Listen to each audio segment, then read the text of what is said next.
Objektif kajian terbahagi kepada 3. Yang pertama, mengenal pasti jenis makanan yang diamalkan oleh baginda Nabi Muhammad SAW. Yang kedua, menghuraikan pengalaman makanan Nabi Muhammad secara holistik. Yang ketiga, menganalisis aspek pemakanan Nabi Muhammad daripada perspektif Islam dan sains. Kepada tajuk kerja kajian kami, amalan diet pemakanan mengikut Al-Quran dan Sunnah, Rasulullah SAW merupakan pemilihan makanan seimbang yang halal dan baik keadaannya. Tambahan pula, amalan diet ini dapat memberi manfaat kepada tubuh badan manusia dari segi mental dan fizikal. Seterusnya, individu utama yang dikaji tentang diet pemakanan ini tidak lain dan tidak bukan junjungan kita Rasulullah SAW yang merupakan contoh ikutan terbaik untuk sekalian manusia dari semua sudut kehidupan baginda, termasuklah pengamalan baginda dalam asas fitrah manusia iaitu makan dan minum. Sehingga ke hari ini ramai pengkaji ilmuwan dari kalangan umat Islam maupun bukan Islam telah meneliti makanan yang digemari Nabi Muhammad SAW.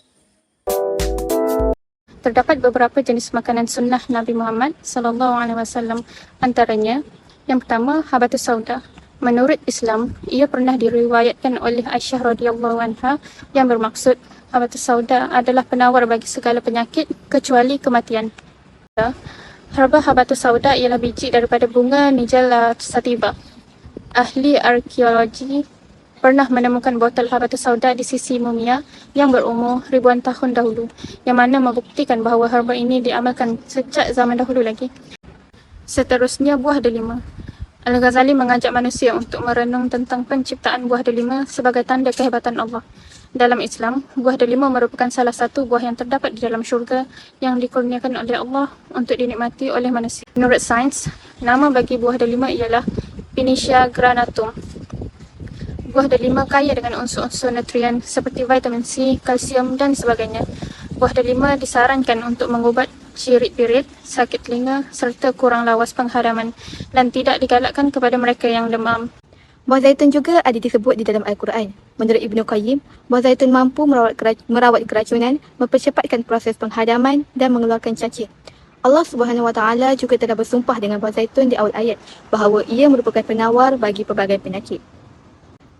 Menurut sains, buah zaitun dikenali sebagai Olea Europea dalam istilah botani. Pokok buah zaitun berdaun luruh dan cepat membiak. Kayunya mudah patah dan ketinggiannya pula lebih kurang 3 hingga 10 meter. Minyak zaitun asli dapat mengurangkan risiko pelbagai penyakit seperti kanser, jantung dan penuaan. Madu mempunyai banyak khasiat sehingga Allah Subhanahu Wa Taala membuat surah An-Nahl iaitu lebah yang bertujuan agar manusia mengetahui hikmah di sebalik penciptaan lebah. Dr. Ahmad Bashar ada menyatakan bahawa madu penting pada era kebangkitan Islam. Antaranya Ibnu Sina. Beliau menyatakan bahawa madu dapat menyembuhkan pelbagai jenis penyakit yang ringan dan juga yang berat. Madu juga kaya dengan pelbagai jenis vitamin dan mineral seperti kalsium, magnesium, garam iodin dan banyak lagi. Hampir semua keempat-empat makanan yang disebut dan dibincangkan sebentar tadi iaitu buah zaitun, buah delima, habatus sauda dan madu mempunyai khasiat dan kebaikan tersendiri. Keduanya, kesemua makanan ini telah disebut di dalam Al-Quran sebagai makanan sunnah. Antara diet pemakanan Nabi mengikut perspektif Islam dan sains yang pertama ialah makan lebih buah-buahan dan sayuran. Menurut Islam dapat dijadikan sandaran melalui ayat Al-Quran tertera. Syekh Wahbah Al-Zuhaili menyatakan dalam tafsirnya bahawa sebab makan buah sebelum hidangan kerana lebih cepat turun ke perut, lebih cepat duduk dihadam, lebih baik dari sudut kesihatan dan sebagainya. Menurut sains, pengambilan buahan dan sayuran dapat membantu melancangkan proses penghadaman selain mengoptimumkan fungsi antioksidan iaitu menyingkir radikal bebas. Hal ini kerana radikal bebas yang berlebihan boleh membawa kepada pelbagai penyakit seperti kanser. Oleh itu, pengambilan buah mampu mengelakkan penyakit berbahaya. Penyerapan nutrisi juga dapat dilakukan kerana buah mengandungi kandungan gula yang memerlukan tempoh masa yang panjang untuk dicernakan. Antara buah tinggi fiber adalah apple, pear, pisang dan raspberry, manakala anggur, strawberry dan betik antara buah yang kaya antioksidan. Yang kedua ialah menjilat jari sesudah habis makan. Menurut Islam, terdapat hadis yang menunjukkan bahawa di antara adab makan adalah disunahkan untuk menjilat jari sebelum diusap dengan sapu tangan atau dicuci dengan air. Menurut sains, perkara ini dapat dibuktikan kerana tangan kita terdapat enzim yakni enzim RNase yang dapat menurunkan aktiviti bakteria patogen yang ada pada tangan ketika makan. Enzim RNase adalah enzim yang dapat membantu metabolisme dalam badan. Enzim ini dihasilkan melalui 3 jari iaitu ibu jari, telunjuk dan jari tengah. Dengan menggunakan jari-jari ini, bakteria pada makanan yang masuk ke dalam sistem pencernaan akan diikat oleh enzim tersebut. Ketika duduk, menurut Islam, terdapat riwayat hadis yang menjelaskan bahawa Nabi tidak menyukai minum sambil berdiri. Dr. Ibrahim Ar-Rawi ada mengatakan bahawa berdiri sambil makan atau minum akan merendahkan keseimbangan pusat saraf manusia dan mengurangkan ketenangan, juga boleh melemahkan dinding perut dan mencetuskan keradangan. Pakar radiologi mengesahkan bahawa keradangan perut sering berlaku di kawasan perut yang terdedah kepada makanan dan minuman. Menurut sains, apabila manusia berdiri, organ keseimbangan dan sistem saraf akan bekerja keras untuk mengekalkan kestabilan. Keadaan tegang ini akan menghalang makanan dan minuman daripada mencapai keselesaan yang diperlukan ketika makan dan minum. Apabila duduk, saraf akan berehat dan menjadikan sistem diri lebih mudah menerima makanan dan minuman. Makan dan minum sambil berdiri boleh menjejaskan tindak balas saraf yang dalam otot usuk. Menurut sains, apabila manusia berdiri, organ keseimbangan dan sistem saraf akan bekerja keras untuk mengekalkan kestabilan. Keadaan tegang ini akan menghalang makanan dan minuman daripada mencapai keselesaan yang diperlukan ketika makan dan minum.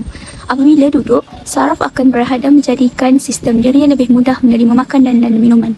Makan dan minum sambil berdiri boleh menjejaskan tindak balas saraf dalam usus yang berpotensi menyebabkan kerosakan saraf dan membawa kematian.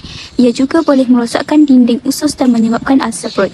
Penyempitan otot esophagus ketika berdiri juga boleh mengganggu penghadaman dan menyebabkan ketidakselesaan ketika makan dan minum. Kesimpulannya, kajian sains membuktikan makan lebih buah-buahan dan sayur-sayuran, menjilat jari sesudah makan, serta makan dan minum dalam keadaan duduk memberi kesan positif kepada tubuh badan manusia bertepatan dengan pengalaman sunnah agar dapat menjauhkan diri kita daripada terkena pelbagai penyakit yang berbahaya. Kelebihan sayur-sayuran dan buah-buahan, menjilat jari jemari sesudah makan dan mengamalkan makan dan minum dalam keadaan duduk dapat memberikan kesan positif kepada tubuh badan manusia serta dapat menjauhkan diri manusia atau seseorang individu daripada pelbagai penyakit yang berbahaya. Dinyatakan dalam Al-Quran pada surah Al-Kahfi ayat 19 bahawa penghuni gua yakni Ashabul Kahfi telah diarah untuk mencari dan memilih makanan-makanan yang baik lagikan halal. Berdasarkan ayat 19 ini dapat dianalisiskan bahawa gaya hidup pemuda-pemuda gua tersebut khususnya dalam soal memilih rezeki iaitu memilih makanan yang halal dan seimbang serta bersih adalah penting kerana ianya akan menjadi darah daging. Makanan yang seimbang bukan sahaja membantu fizikal tetapi juga memberi impak pada perkembangan minda dan daya kognitif. Nutrien seperti omega-3 yang terdapat dalam ikan dan kacang dikaitkan dengan peningkatan fungsi otak dan memori. Makanan yang kaya dengan vitamin B kompleks pula membantu dalam perkembangan sel saraf dan sistem saraf. Oleh itu, amalan pemakanan seimbang penting untuk perkembangan dan kesihatan keseluruhan otak seseorang. Makanan Nabi Muhammad SAW dapat mengurangkan kos perubatan. Islam sangat mengambil berat tentang pemakanan yang seimbang, bersih dan suci serta halal kerana makanan merupakan satu keperluan asas harian yang diperlukan oleh manusia untuk meneruskan kehidupan.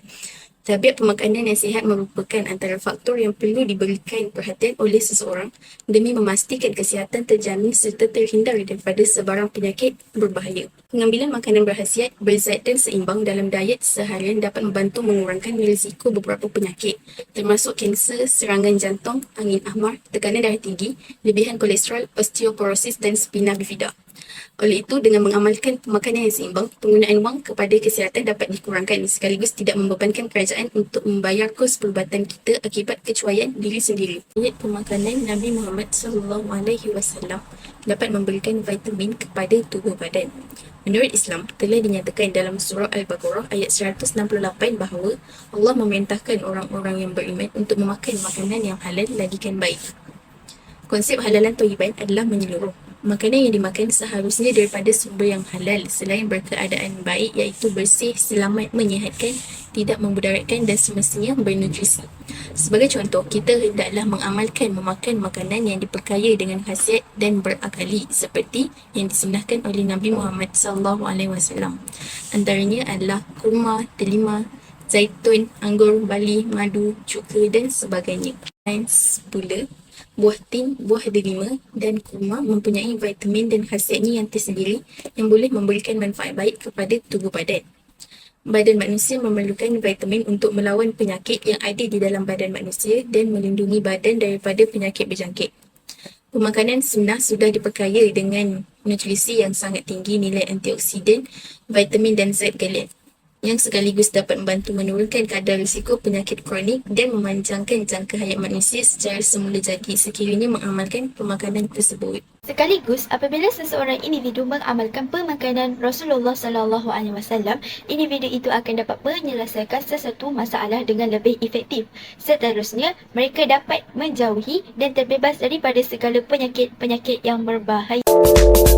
Di kajian ini dapat disimpulkan bahawa menjaga kesihatan adalah sebuah tanggungjawab dan amanah kepada semua manusia. Kita telah dapati bahawa rahmat dan kasih sayang Allah SWT itu terlalu luas kerana Allah telah menyediakan pelbagai jenis makanan yang halal dan seimbang. Seterusnya, daripada kajian ini kita dapat sedari bahawa Rasulullah juga telah memberi teladan yang terbaik melalui pemilihan makanan sunnah dan tata cara pemakanan baginda. Hal ini dapat dibuktikan lagi dengan kajian sains kesihatan yang telah menjelaskan bahawa makanan sunnah dapat memberi manfaat kepada tubuh badan manusia. Oleh itu, amalkanlah diet pemakanan yang seimbang dengan disertakan kaedah yang betul seperti mana yang diajarkan oleh baginda Rasulullah ataupun panduan yang telah diuji secara saintifik. Dan jenis makanan dan tata cara yang betul ini diharapkan dapat memudahkan seseorang hamba untuk mengabdikan diri kepada Allah SWT.